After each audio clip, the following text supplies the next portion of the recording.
السلام علیکم. پښتانه بیا دوکه شو، بیا غرق شو. اوس دام نشو ویلی چې موږ خوټ اجلاګان له ورکړ دی. اجلاګان خو ډېر ښه دي، ظالمۍ خو ډېر تېره دي.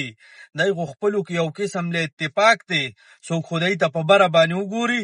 موږ ووټ ورکړی دی الیمین له، اسد کیسر له، شهرام خان ترکی له، علي محمد خان له، شهریار افریدي له.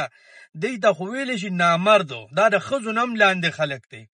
دی تر اوسه پورې د خپلو کارکنانو تپوس ونه کړ چې لکه د سپیو وله په دې روډونو باندې راښکلي وو، سرونه یې وله مات کړي دي، بېعزته یې وله کړي دي. دی د هغې تپوس ونه کړ او دی به عمران خان راځه. د عمران خان دپاره دی څه وکړه؟ د خوشي زامن دي، څه وکړه؟ بس د خپلو وزارتونو نه مزې اخلي.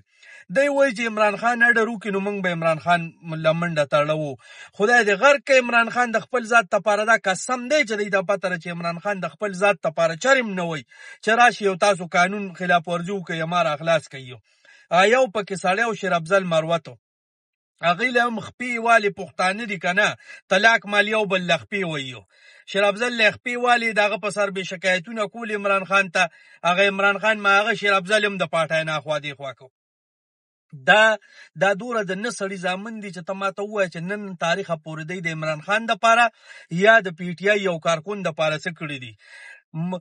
سرونه د پی ټي آی والا کارکنانو مات شي، په روډونو لکه د سپو هغوی راښکلی شي او مزیر دا خلک د وزارتونو نالي. مړه خو بس غول خوړلي دي پی ټي آی والا، بیا غول خوړلي